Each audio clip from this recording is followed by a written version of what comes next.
Благословена и прославена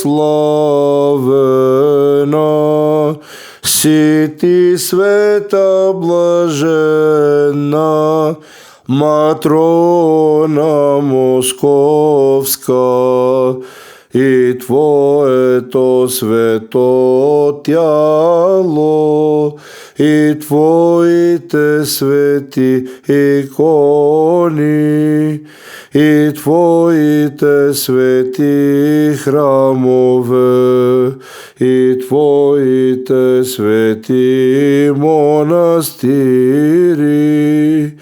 и Твојата света памет, всякога, сега и завинаги, и во веки веков. Амин.